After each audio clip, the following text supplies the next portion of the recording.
আসসালামু আলাইকুম। আমি নয়নিকা। আছি স্বর্ণলতা ভয়েস অফিসিয়ালের সাথে। আপনারা যারা আমার ভয়েসে ভালোবাসার গল্প শুনতে পছন্দ করেন, তারা চ্যানেলটি সাবস্ক্রাইব করে পাশে থাকা বেল আইকনটি বাজিয়ে আমাদের সাথেই থাকুন। ধন্যবাদ। বাড়ি ভর্তি মানুষের সামনে গালে হাত দিয়ে মাথা নিচু করে নিজের চোখের অশ্রু বিসর্জন দিচ্ছে আরোহী। হাই, ছোট লোকের বাচ্চা, তোর সাহস কিভাবে হয় যে তুই আমার নামে মিথ্যা অপবাদ দিস? কার নাকার বাচ্চা পেটে বাঁধিয়ে আমার ঘরে চাপিয়ে দিতে চাইছিস? যেই দেখেছিস বড়লোক ঘরের ছেলে, অমনি তোর কলে চলে পড়া ধান্দা। ছি ছি, আমার ভাবতেও ঘৃণা হচ্ছে। তোমার মতো এমন চরিত্রহীন মেয়েকে আমি আমার বাড়িতে থাকতে দিয়েছিলাম। আমার বাড়িতে থেকে আবার আমার ছেলের নামে মিথ্যে অভিযোগ দিচ্ছ। কোথায় না কোথায় গিয়ে এসব কুকাজ করে আমার ছেলের জীবনটা কেন নষ্ট করছো? আরোহী কিছু বলে না, শুধু মাথা নিচু করে চুপ করে দাঁড়িয়ে থাকে।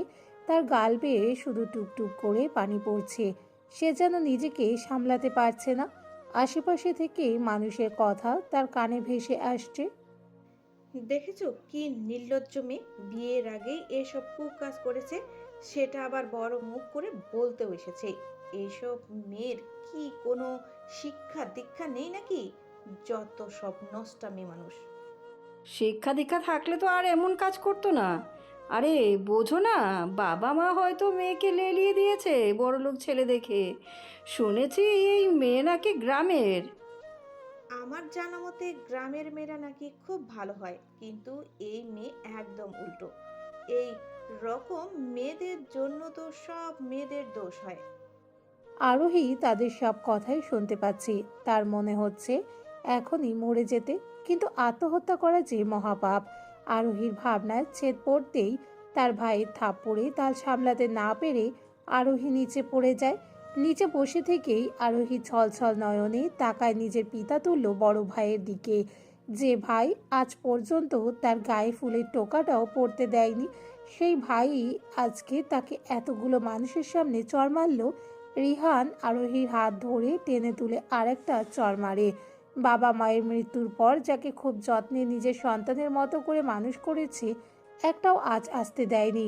যার ওপর রিহান আজকে সেই সন্তানতুল্য বোনের জন্যই তার সবার সামনে অপমানিত হতে হচ্ছে।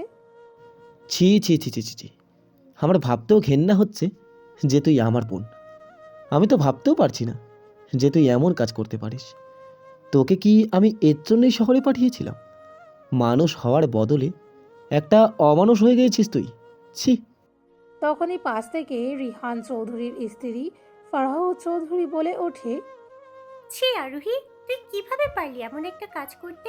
একবারও কি নিজের এই ভাইয়ের কথা মনে হয়নি তোর, যে তোকে ছোট থেকে কোলে পিঠে করে মানুষ করেছে, নিজের সব কিছু ত্যাগ করেছে শুধুমাত্র তোর খুশির জন্য? আর তুই কি করলি? আজকে এতগুলো মানুষের সামনে সে ভাইকে ছোট করতে লজ্জা করছে না তোর? বলেই ফারাহ আরোহীর থেকে মুখ ফিরিয়ে নেয়। এতক্ষণ চুপ করে থাকলেও এখন আর চুপ করে থাকতে পারে না আরোহী। তাই সে বলে, বিশ্বাস করো ভাবিমা, আমি কোনো খারাপ কাজ করিনি। আমি সত্যি বলছি, নীলাদ্রর সাথে আমার বিয়ে হয়েছে। এই বাচ্চা অবৈধ নয়। আমি চরিত্রহীন না। তুমি অন্তত আমায় বিশ্বাস করো ভাইয়া। ও ভাইয়া, তুমি তুমি আমায় বিশ্বাস করো প্লিজ। আমি মিথ্যে কথা বলছি না। ভাইয়া, তুমি তো তোমার বোনকে চেনো। ভাইয়া, আমার কথা চুপ কর, একদম চুপ কর। আর একটাও কথা বলবি না। আর কত মিথ্যে বলবি তুই? আর কত? ভাইয়া বিশ্বাস করো, আমি সত্যি বলছি। আমি কোনো মিথ্যে কথা বলবো কেন বলো? মিথ্যে কথা বলে কেন নিজের মান সম্মান আমি নষ্ট করব বলো না? তোমাদের আমার কথা বিশ্বাস হচ্ছে না? দাঁড়াও। আরোহী কথা বলতে বলতে খুব হাইপার হয়ে যায়। সে নিজেকে সামলিয়ে চোখের পানি মুছে নীলাদ্রর সামনে দাঁড়ায় আর বলে, নীলাদ্র, আপনি সত্যিটা বলুন না সবাইকে। সবাই তো ভুল বুঝছে আমায়। আপনি বলুন না যে আপনি আমায় বিয়ে করেছিলেন। প্লিজ বলুন সবাইকে। এই সন্তান অবৈধ নয়। আপনি কেন চুপ করে আছেন? বলুন না প্লিজ, কিছু বলুন। আরোহী নীলাদ্রর বাহু ঝাঁকিয়ে এক নাগাড়ে কথা বলছে। নীলাদ্র আরোহীকে ধাক্কা দিয়ে নিজে থেকে সরিয়ে দেয় আর বলে, কি প্রমাণ আছে যে আমি তোমাকে বিয়ে করেছি? কোনো প্রমাণ আছে তোমার কাছে? প্রমাণ? হ্যাঁ, প্রমাণ। দেখো সবাইকে প্রমাণ দেখাও। আমাদের বিয়ের রেজিস্ট্রি পেপার। আরোহী আবার নীলাদ্রর কাছে এসে বলে, রেজিস্ট্রি পেপার সেটা তো নেই। আমাদের তো ধর্মীয়ভাবে বিয়ে হয়েছে, 3 কবুল বলে আপনি আমাকে নিজের স্ত্রী হিসেবে স্বীকার করেছেন। তাহলে এখন কেন অস্বীকার করছেন? প্লিজ সবাইকে বলে দিন না সত্যিটা। নাজিয়া চৌধুরী আরোহীর কাছে আসেন আর তাকে টেনে নীলাদ্র থেকে দূরে সরিয়ে দেন আর বলেন, এই নষ্টা মেয়ে মানুষ, সর এখান থেকে। আমার ছেলের ধারের কাছেও আসবি না। আ- আমার কথা বিশ্বাস করুন বড় আম্মু, আমি সত্যি কথা বলছি। নীলাদ্রর সাথে আমার বিয়ে হয়েছে ধর্মীয়ভাবে। আরোহীর কথা শুনে নীলাদ্রর মা নাজিয়া চৌধুরী আবারও বলে ওঠেন, চুপ, একদম চুপ। সেই কখন থেকে তোমার নাটক দেখে যাচ্ছে, প্রমাণ তো দেখাতে পারছো না। আর আমরাই বা তোমাকে কিভাবে বিশ্বাস করব যে তুমি আমার ছেলেকে বিয়ে করেছো? আর যদি বিয়ে করেই থাকো, তাহলে নীলাদ্র কেন বলছে না? ও কেন চুপ করে আছে? আমি বুঝতে পারছি না বড় আম্মু, কেন নীলাদ্র চুপ করে আছেন আমি জানি না। কেন সবাইকে সব সত্যিটা বলছেন না? নীলাদ্র, আপনি তো বলেছিলেন যে আপনি আমায় খুব ভালোবাসেন। যত বড়ই ঝড় আসুক না কেন, যতই বিপদ হোক না কেন, আপনি আমার হাত ছাড়বেন না। তাহলে এখন কেন এমন করছেন? কেন সবাইকে সত্যিটা বলছেন না? আম্মু, এই নষ্ট মেয়েকে বের করো তো এখান থেকে। একে দেখলে আমার গা জ্বলে যাচ্ছে। না, আমি কেন বের হবো? এটা আমার শ্বশুর বাড়ি। এখানে আমার স্বামী থাকে, আমি কোথাও যাব না। আম্মু, আমার মনে হয় মেয়ে পাগল হয়ে গেছে। কখনো তো এত বড় লোকই বাড়ি দেখেনি, তাই হয়তো এই বাড়িতে থাকার জন্য বানিয়ে বানিয়ে মিথ্যে কথা বলছে। আরোহী চিৎকার করে বলে ওঠে। না না না, আমি মিথ্যে বলছি না, আপনারা বিশ্বাস করুন। আরোহী আবার নীলাদ্রর কাছে যায় আর 2 হাত দিয়ে তার মুখটা আগলে নিয়ে নরম স্বরে বলে, আপনি কেন সবাইকে সব সত্যিটা বলছেন না? আপনার আর আমার বিয়ে হয়ে গিয়েছে, তাহলে আপনি কেন আবার অন্য কাউকে বিয়ে করছেন? আপনি কেন আমাকে আর আমাদের সন্তানকে অস্বীকার করছেন? বলুন না, চুপ করে কেন আছেন বলুন? হঠাৎ করেই আরোহী নিজের চুলে টান অনুভব করে। চুলে টান অনুভব হতেই আরোহীর চোখগুলো আবার ভিজে যায়। কেউ তার চুলের মুঠিটা খুব শক্ত করে ধরে পেছন থেকে বলে ওঠে, এই ছোট লোকের বাচ্চা, সে কখন থেকে তোর নাটক দেখছি? হ্যাঁ, তোর কত বড় সাহস! আমি না তোকে নীলাদ্র থেকে দূরে থাকতে বলেছি? তবুও তুই ওর কাছাকাছি থাকিস। হ্যাঁ, আবার আমাদের বিয়েও ভাঙতে এসেছিস, তাই না? তুই না সেই দিন বড় মুখ করে বললি যে তুই আর নীলাদ্রর ধারের কাছেও ঘেসবি না? তাহলে এখন কেন ঘেসছিস? জোরে চিৎকার দিয়ে কথাগুলো বলে নীলা কায়সার। আজকে নীলাদ্র চৌধুরী আর নীলা কায়সারের বিয়ে। নীলা আর নীলাদ্র একই ভার্সিটি থেকে পড়াশোনা করছে আর তাদের বিয়েটাও ছোট থেকেই ঠিক করা ছিল। হাফিজ কায়সারের একমাত্র আদরের মেয়ে নীলা কায়সার। আদনান চৌধুরী মানে নীলাদ্রর বাবা এবং হাফিজ কায়সার বিজনেস পার্টনার বহু বছর ধরে। সেই সুবাদেই হাফিজ কায়সার আর নীলা কায়সারের আসা যাওয়া প্রায় লেগেই থাকতো চৌধুরী বাড়িতে। নীরা আর নীলাদ্রর বিয়েটা সেই ছোটবেলায় ঠিক করেছিল, যাতে কাজের সম্পর্কটা এবার আত্মীয় সম্পর্কে রূপ নেয়।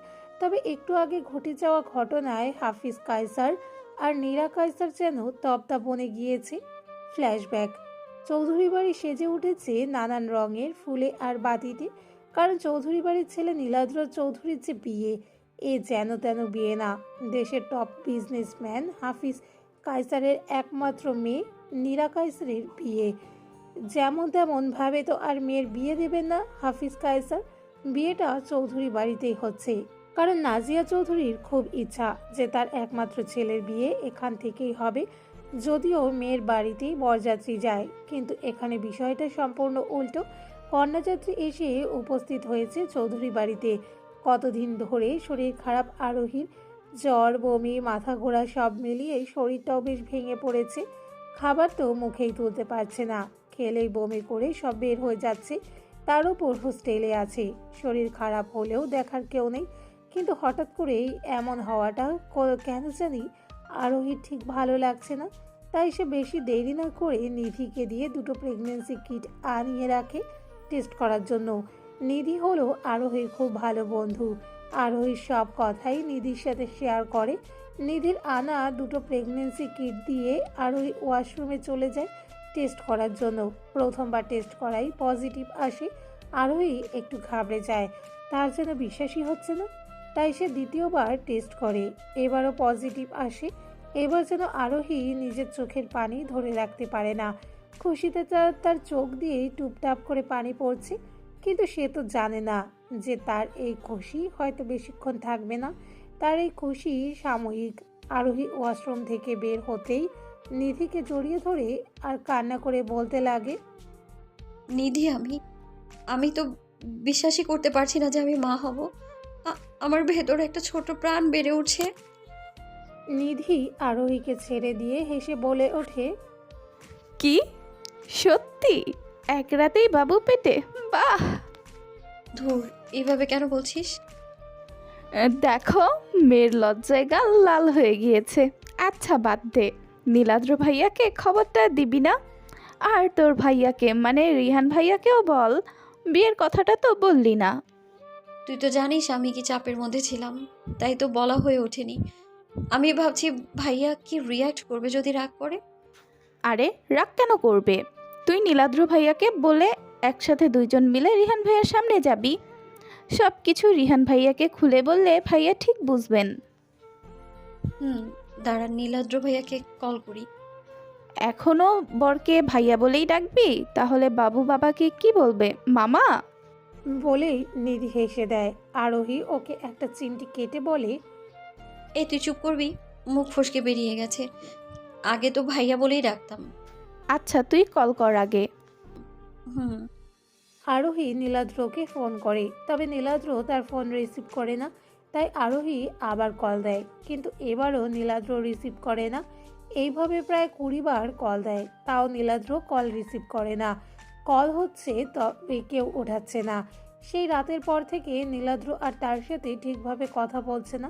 সাথে ভার্সিটিতে আসাও প্রায় বন্ধ করে দিয়েছে। নীরাকেও আরোহী ভার্সিটিতে আসতে দেখেনি। ফোন কেন তুলছে না? হয়তো ব্যস্ত আছে। কয়দিন ধরেই আমি দেখছি নীলাদ্র ভাইয়া ঠিকমতো ভার্সিটিতে আসছে না। তাই হবে হয়তো।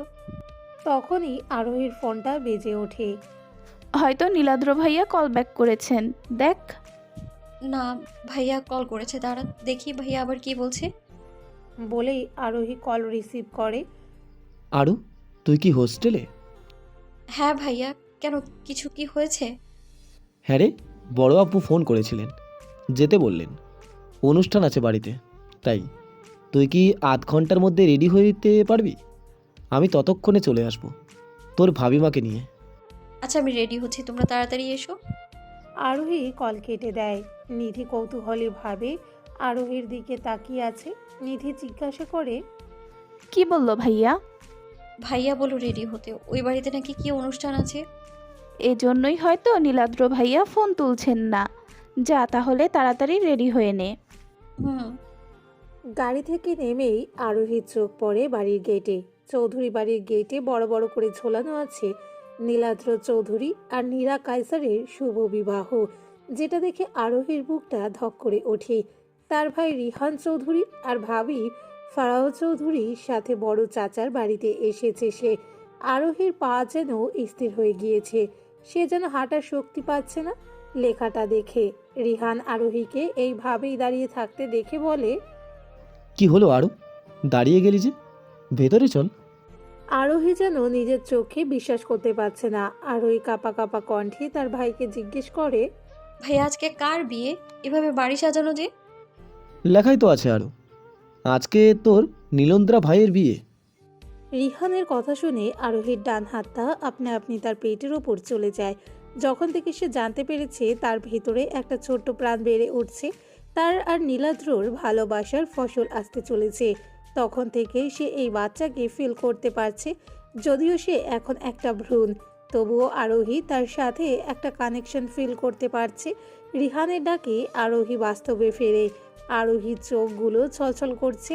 আরোহীকে দেখে রিহান বলে, কি হলো আরু, তোর চোখ ছলছল কেন করছে? না না ভাইয়া, কিছু না, জ্বর জ্বর লাগছে তো তাই। কি জ্বর জ্বর লাগছে? আগে কেন বলিসনি? আর আমি তো এতক্ষণ খেয়ালই করিনি। তোর চোখ মুখ এমন শুকনো কেন লাগছে? শরীর কি বেশি খারাপ নাকি?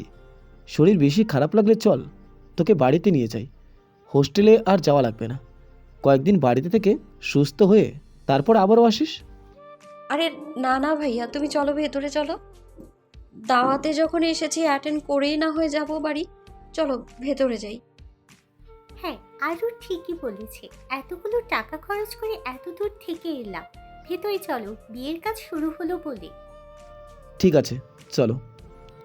বলেই রিহান আর ফারহা আগে আগে যেতে লাগে, আর আরোহী বুকে পাথর চাপা দিয়ে এক পা করে এগোতে থাকে। এটা কিভাবে করতে পারেন আপনি নীলাদ্র? আপনি না আমায় বিয়ে করেছিলেন? আমাদের সন্তান পৃথিবীতে আসতে চলেছে আর আপনি আরেকটা বিয়ে করছেন? কেন এমন করলেন? না না, আমি ভেঙে পড়বো না।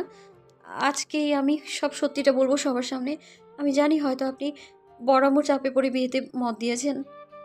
আরোহী নিজের মনটাকে এসব বলেই সান্ত্বনা দিচ্ছে। আরোহী এবার তার হাঁটার বেগ বাড়ায়। রিহান আর ফারাহ তার আগেই ভেতরে চলে গিয়েছে। কাজী সাহেব কেবল বিয়ে পড়াতে শুরু করেছেন। নীলাদ্রকে বেশ খুব খুশি খুশি লাগছে। বারবার নীলার দিকে তাকাচ্ছে, যা আরোহীর চোখ এড়ায়নি। নীলাদ্র কবুল বলতেই যাবে, এমন সময় আরোহী বলে ওঠে, আপনি বিয়ে করতে পারেন না নীলাদ্র। আপনি বিবাহিত হয়ে কিভাবে আরেকটা বিয়ে করতে পারেন? আর সবচেয়ে বড় কথা, আপনি আমার সন্তানের বাবা হতে চলেছেন। আরোহীর কথা শুনে সবাই তার দিকে তাকায়, সাথে নীলাদ্রও তাকায়। আরোহীকে দেখে নীলাদ্র অবাক হয়নি মোটেও, কারণ সে জানতো তার বাবা আরোহীদের তার বিয়েতে আসতে বলবে। আর তাছাড়াও সেও চাইছিল যে আরোহী যেন তার বিয়েতে আসুক। তাকে করা অপমানের শোধ তুলতেই তো সে আরোহীর সাথে ভালোবাসার অভিনয় করেছিল। শুধু একটা ভুল বোঝাবুঝির জন্য এই মেয়েকে বিয়ে করতে হয়েছিল তাকে। সেটারও কোনো প্রমাণ কারোর কাছে নেই। যারা বিয়ে দিয়েছিল তাদের দেখা দূর দূরান্ত পর্যন্ত পাওয়া যাবে না। তাই নীলাদ্র বেশ নিশ্চিন্ত। এমনিতেও আরোহীর কথা কেউই বিশ্বাস করবে না। তার বাবা মা তো তাকে অন্ধের মতো বিশ্বাস করে। নীলাদ্র আরোহীর কাছে আসে আর তাকে খুব জোরে একটা চড় মারে। আরোহী অবাক হয়ে যায়। কি রে, চলে এসেছিস ছোট লোকের মতো? তোকে সেদিন কলে বলেছিলাম আমার সাথে যোগাযোগ করার চেষ্টা করবি না, তোর নির্লজ্জের মতো চলে এসেছিস। আরোহী হতবম্ব নয়নে তাকিয়ে আছে নীলাদ্রর দিকে। সে যেন বিশ্বাসই করতে পারছে না যে নীলাদ্র তার গায়ে হাত তুলেছে, তার সাথে এমন খারাপ আচরণ করছে। আপনি আপনি এমন কেন করছেন? আমি জানি আপনি বাধ্য হয়ে এই বিয়েটা করছেন, তাই না? হ্যাঁ মেয়ে, তোর কি কানে কথা যায় না? আমি তোকে আমার থেকে দূরে থাকতে বলেছি। আপনি তো সেই দিন একটু রেগেই এমন কথা বলেছেন, আমি জানি তো। আপনি ওই দিন ওই সব কথা মন থেকে বলেননি। আপনি কেন ফোন তুলছিলেন না কেন? হ্যাঁ মেয়ে, তোর কি কানে কথা যাচ্ছে না? তুই কেন এসছিস আবার? হ্যাঁ, কেন? আরোহী নীলাদ্রর একটু কাছে যায় আর একটু হেসে বলে, আপনি বাবা হতে যাচ্ছেন নীলাদ্র। একটা ছোট্ট প্রাণ আপনার আর আমার মাঝে আসতে চলেছে। আপনি খুশি না? আমি তো অনেক খুশি। আরোহীকে স্বাভাবিক লাগছে না নীলাদ্রর, কারণ এমন একটা সময়ও আরোহী নিজের মতো কথা বলেই যাচ্ছে, আর তাও হেসে হেসে। আরোহীর এই হাসি যেন নীলাদ্রর সহ্য হচ্ছে না, তাই সে আরোহীকে আবার আরেকটা চড় মারে। Flashback end. নাজিয়া চৌধুরী আদনান চৌধুরীর কাছে যান আর বলেন, তোমাকে পই পই করে বলেছিলাম যে এদের মতো ছোট লোকদের বিয়েতে ডেকো না, কিন্তু না, কে শোনে কার কথা? মৃত ভাইয়ের ছেলে মেয়ের উপর ওনার দর উতলে পড়ছে। নাজিয়া, চুপ করো। এটা কি ধরনের কথা তোমার? ওদেরকে তুমি ছোট লোক কেন বলছো? ছোট লোক বলবো না তো কি বলবো? নির্লজ্জ মেয়ে এখনো দাঁড়িয়ে আছে এই আশায় যে ওকে আমরা মেনে নিব। কার সাথে কি করে এসেছে আর দোষ চাপাচ্ছে আমার নির্দোষ ছেলের উপর। নিজের চরিত্রের তো কোনো ঠিক নেই এই মেয়ের। নষ্ট মেয়ে কোথাকার। মুখ বাঁকিয়ে আদনান চৌধুরী কে কথাগুলো বলেন নাজিয়া চৌধুরী। রিহান, আরোহী আর ফারাহ নাজিয়া চৌধুরী সব কথাই শুনতে পায়। নাজিয়া চৌধুরীর কথা শুনে তাদের তিনজনের চোখেই পানিতে টলমল করছে। রিহান নিজের জীবনে আগে এতটা অপমানিত হয়নি যতটা আজ নিজের আদরের ছোট বোনের জন্য হচ্ছে। রিহান দেরি না করেই আরোহীর হাত ধরে টানতে টানতে নিয়ে যেতে লাগে। আরোহী ছাড়া পাওয়ার জন্য হাত মোছড়ামুছড়ি করছে। ভাই আমায় ছাড়ো, আমি নীলাদ্রর কাছে যেতে চাই। আমায় যেতে দাও। আমি জানতে চাই কেন উনি সত্যিটা সবার সামনে বলছেন না। আমায় প্লিজ ছেড়ে দাও ভাইয়া। রিহান এবার দাঁড়িয়ে যায় আর পেছন দিকে ফিরে আরোহীর হাত ছেড়ে দিয়ে আবারও আরোহীর গালেই সজোরে একটা থাপ্পড় মারে। আরোহী তাল সামলাতে না পেরে পড়ে যেতে নিলেই ফারাহ ওকে ধরে ফেলে। তার ঠোঁট কেটে ঠোঁটের কোণ থেকে রক্ত বের হতে থাকে। ফর্সা গালে 5 আঙ্গুলের ছাপ ফুটে উঠেছে। আর কত অপমানিত হতে হবে তোর জন্য? আর কত বল? তোর কি লজ্জা করছে না এতগুলো মানুষের সামনে দাঁড়িয়ে দাঁড়িয়ে অপমানিত হতে? আমার তো লজ্জায় মরে যেতে ইচ্ছে করছে। হ্যাঁ রে, তুই এতটা নির্লজ্জ কবে থেকে হলি আরও? আমি কি তোকে কখনোই কোনো কিছুর অভাব বুঝতে দিয়েছি? তাহলে কেন আজকে সবার সামনে তুই আমার মাথাটা হেড করলি? ভাইয়া ছাড়ো আমায়, আমি নীলাদ্রর কাছে যাব। তুমি বিশ্বাস করো ভাইয়া, আমি সত্যি কথা বলছি, আমার আর নীলাদ্রর বিয়ে হয়ে গিয়েছে। আরোহী হঠাৎ করে কেমন অস্বাভাবিক আচরণ করছে। তার ভাই যে তাকে এত কথা বলছে সে যেন তা আমলেই নিচ্ছে না। সে নিজের মতো করে কথা বলেই যাচ্ছে। রিহান বুঝতে পারছে কেন আরোহী এমন ব্যবহার করছে, কেন সে এত হাইপার হয়ে যাচ্ছে। রিহান ফারাহকে কিছু বলে ইশারা করে। এরপর ফারাহ নিজের ব্যাগ থেকে কিছু একটা বের করে আরোহীকে খাইয়ে দেয়। সাথে সাথে আরোহী নিস্তেজ হয়ে যায়। আসলে আরোহী যখন 3 বছর তখন তাদের বাবা মা একটা কার অ্যাক্সিডেন্টে মারা যায়। রিহানের তখন 15 বছর বয়স ছিল। আরোহী আর রিহানও সেই গাড়িতেই ছিল, তবে তারা পেছনের সিটে থাকায় তাদের তেমন ক্ষতি হয়নি। কিন্তু এই ঘটনা আরোহীর চোখের সামনে হওয়ায় সে খুব ভয় পেয়ে যায় আর অজ্ঞান হয়ে যায়। অ্যাক্সিডেন্টটা একটা নির্জন জায়গায় হওয়ায় ওইখানের গাড়ি যাতায়াত কম ছিল। রিহান অনেক কষ্টে গাড়ি থেকে বের হয়। সে আরোহীকেও গাড়ি থেকে অনেক কষ্টে বের করে। এরপর সে উল্টে যাওয়া গাড়িটাকে সোজা করার চেষ্টা করে, তবে পারে না। তার একার পক্ষে গাড়িটাকে সোজা করাও এত সহজ না। তাই সে গাড়ির জানালা দিয়ে তার বাবা মাকে ডাকতে থাকে, কিন্তু তার বাবা মা কেউই সাড়া দিচ্ছিল না। কিছুক্ষণ ডাকার পর তার মায়ের থেকে সাড়া পায়। তার মা নায়রা চৌধুরী অনেক কষ্টে ছেলেকে বলেন, বাবা, আমাদের সময় শেষ হয়ে গিয়েছে। তুই তোর বোনটার খেয়াল রাখিস, ওকে কখনো কষ্ট দিস না। তুই তোর বাবা মা পেয়েছিস, কিন্তু ও তো কিছুই পেল না। ওকে নিজের সন্তানের মতো করে আগলে রাখিস। বলেই নায়রা চৌধুরী সেখানে নিঃশ্বাস ত্যাগ করেন। আবির চৌধুরী গাড়ি উল্টে যাওয়ার সময় মাথায় আঘাত পেয়ে তখনই মারা গিয়েছেন। ওই অ্যাক্সিডেন্টের পর থেকেই ছোটোখাটো বিষয়ে খুব হাইপার হয়ে যায় আরোহী, যার ফলে সে নিজেকে কন্ট্রোল রাখতে পারে না আর একরকম পাগলামি শুরু করে দেয়। অনেক ডাক্তার দেখানো হয়, কিন্তু তার এই রোগ দিনকে দিন বেড়েই যায়। রিহান আর ফারাহ রীতিমতো হিমশিম খায় তাকে সামলাতে গিয়ে। মেডিসিন নিলে কিছুক্ষণের জন্য সে নিস্তেজ হয়ে যায়। যখন আবার জ্ঞান ফেরে তখন আবার সে হাইপার হয়ে যায়। ফারা, তাড়াতাড়ি চলো এখান থেকে। ওর জ্ঞান ফিরে এলে আবারও হাইপার হয়ে যাবে। ওকে ডক্টরের কাছে নিতে হবে। তাড়াতাড়ি চলো। বলেই রিহান আর ফারাহ আরোহীকে নিয়ে চৌধুরী বাড়ি থেকে বের হয়ে যায়। একটা সিএনজি ডেকে আরোহীকে হসপিটালে নিয়ে যায়। দেখুন, এখানে একটা ভুল বোঝাবুঝি হয়ে গিয়েছে। আপনারা প্লিজ এইভাবে বিয়ে ভেঙে দিয়ে চলে যাবেন না।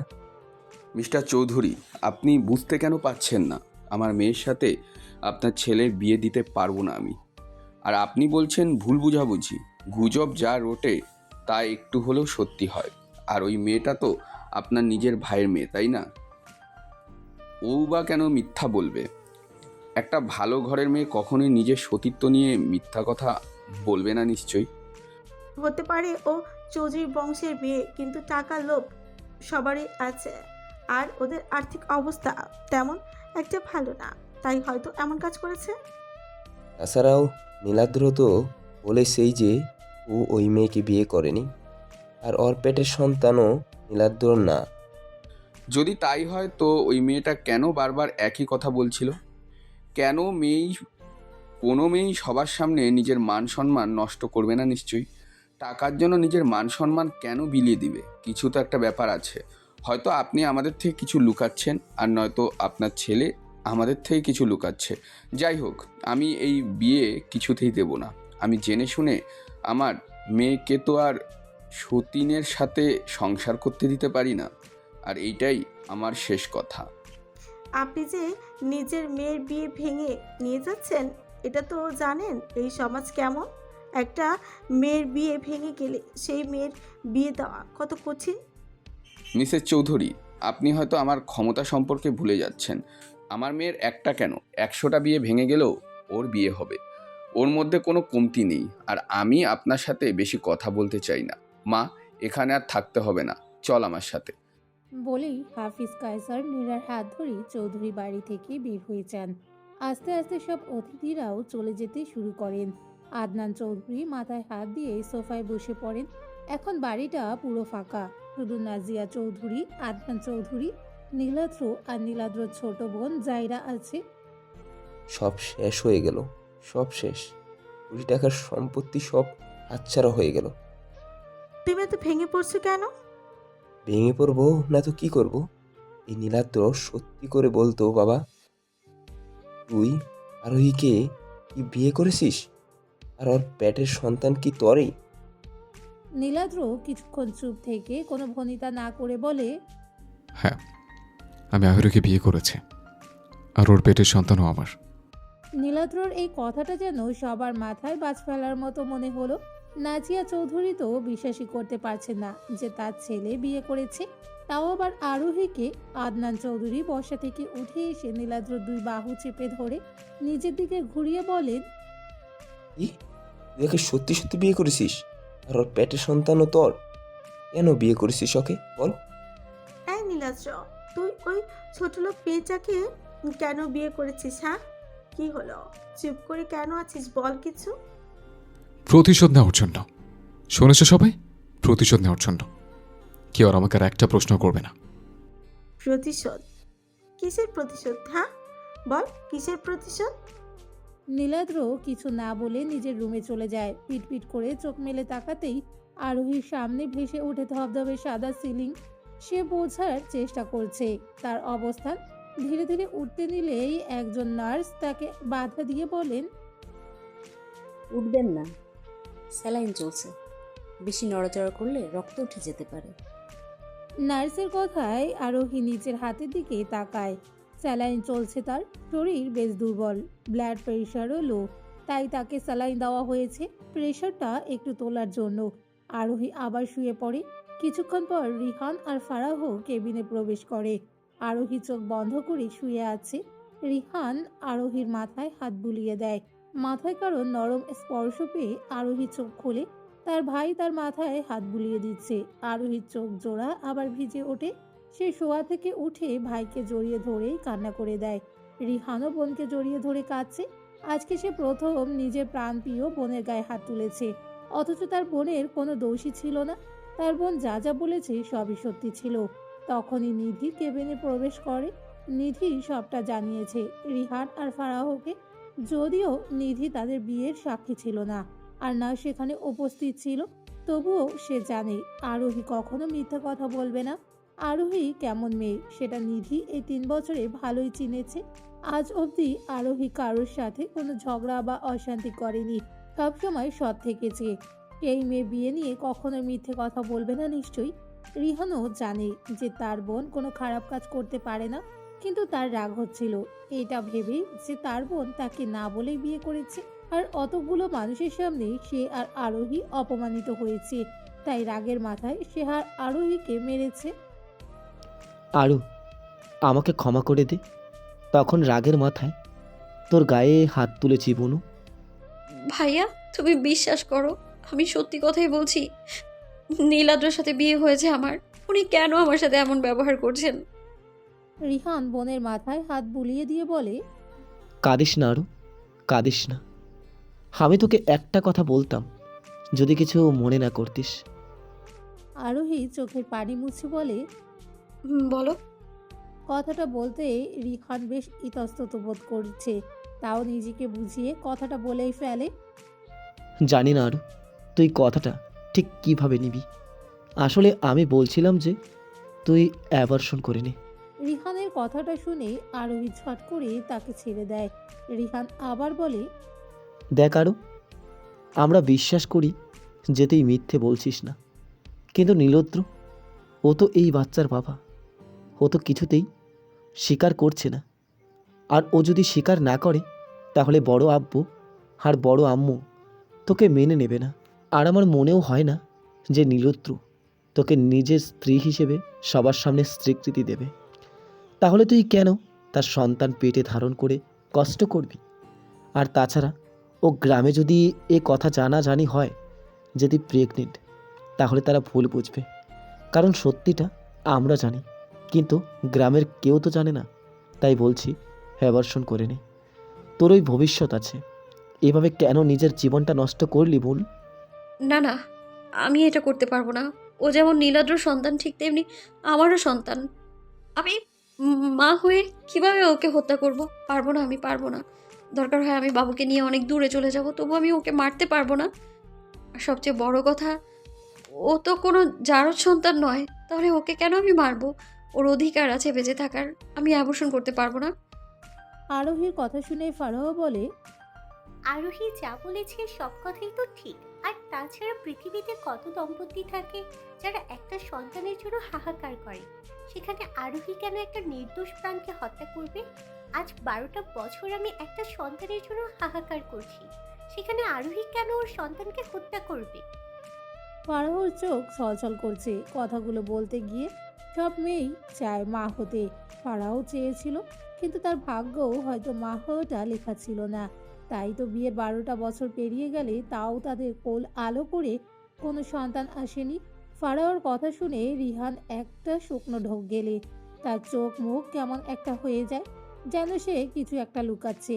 রিহান আর কাউকে কিছু বলতে না দিয়ে নার্সের উদ্দেশ্যে বলে, স্যালাইন শেষ হয়ে গিয়েছে, এখন কি আমরা ওকে নিয়ে যেতে পারি? হ্যাঁ, এখন নিয়ে যেতে পারেন।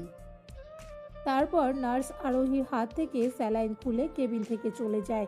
রিহান সব ঔষধপত্র ঠিক করে আরোহীকে এক হাতে ধরে নিয়ে যেতে লাগে। নিধি হোস্টেল থেকে আরোহীর সব জিনিসপত্র প্যাক করে এনেছে, সেগুলো ফারাওর হাতে দিয়ে আরোহীকে বিদায় জানিয়ে নিধিও চলে যায় নিজের ক্লাসের জন্য। এই রকম দুশ্চরিত্রা মেয়েকে তো এই গ্রামে থাকতে দেওয়া যাবে না। শহরে পড়তে গিয়ে কুকাজ করে এসেছে। ওই মেয়ের জন্য আমাদের গ্রামের অন্য মেয়েদেরও বদনাম হবে। ওকে দেখে তো অন্য মেয়েরাও ওর মতো কাজ করতে পারে। হ্যাঁ হ্যাঁ, রাইসুল ভাই ঠিক কথা বলেছেন মোরুল সাহেব। আজকেই এর একটা বিহিত করবেন আপনি। হয় আপনি এদের গ্রাম ছাড়া করবেন, না হয় আমরা এদেরকে বের করে দেব। ঠিক আছে, আমি দেখছি ওরা কোথায়। এখনো বাড়িতে আসেনি তো? শহরে গিয়েছে মোরল সাহেব। ফোন করো ওদেরকে, তাড়াতাড়ি আসতে বলো। ফোন করা লাগবে না মোরল সাহেব, এই যে ওরা আসছে। রিহান আরোহীকে এক হাতে ধরে নিয়ে আসছে। পেছনে ফারহা আসছে আরোহীর জিনিসপত্র নিয়ে। বাড়ির চৌকাঠে পা রাখতে গ্রামের মোড়ল সাহেব বলে ওঠেন, দাঁড়াও রিহান, তুমি আরোহীকে নিয়ে ভেতরে ঢুকতে পারবে না। মোড়ল সাহেবের কথা শুনে রিহান, আরোহী আর ফারাহ দাঁড়িয়ে যায়। রিহান মোড়ল সাহেবের দিকে ঘুরে তাকায় আর বলে, কেন চাচা, আমি আরুকে নিয়ে বাড়িতে কেন ঢুকতে পারবো না? কারণ আরোহীর মতো নষ্ট একটা মেয়েকে আমি এই গ্রামে থাকতে দেব না। মোড়ল সাহেবের কথা শুনে আরোহীর চোখ জোড়া আবারও ভিজে ওঠে। কেন বারবার সবাই তাকে নষ্টা মেয়ের উপাধি দিচ্ছে? সে তো নষ্টা নয়, সে তো পবিত্র। ফারাহ আরোহীকে আগলে রেখেছে। আপনি এসব কি কথা বলছেন চাচা? আপনি তো আরুকে চেনেন, আর আপনি ওকে নষ্ট মেয়েই বা কেন বলছেন? নষ্টা মেয়েকে নষ্টা বলবো না তো কি বলবো?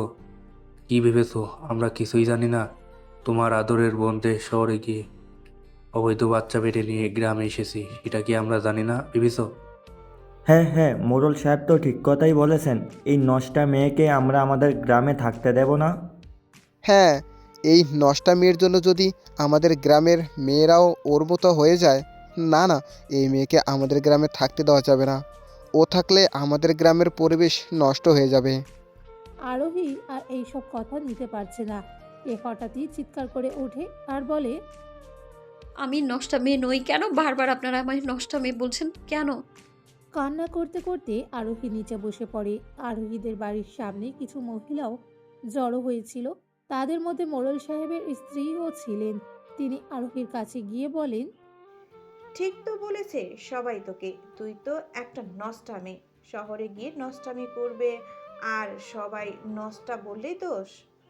আরোহী রক্তিম চোখে ওই মহিলার দিকে তাকায় আর দৃঢ় গলায় বলে, বললাম না আমি নষ্টা নই।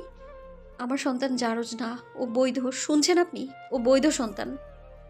ওই মহিলা আরোহীর চুলের মুঠি ধরে বলে, এই মেয়ে, চোখ রাঙিয়েছিস কাকে তুই? হ্যাঁ, তোর সাহস তো কম না, আমাকে চোখ রাঙিয়েছিস তুই? রিহান দ্রুত ওই মহিলার কাছে যায় আর তার হাত থেকে আরোহীর চুল ছাড়িয়ে তাকে জড়িয়ে ধরে ওই মহিলার উদ্দেশ্যে বলে, আপনার সাহস হয় কিভাবে আমার বোনের গায়ে হাত তোলার? তোর বোনের কিভাবে সাহস হয় আমার সাথে এভাবে কথা বলার?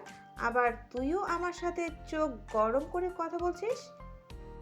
বলেই ওই মহিলা মোড়ল সাহেবের কাছে যান আর তাকে বলেন, এই, এদের সব কটাকে গ্রাম থেকে বের করে দাও।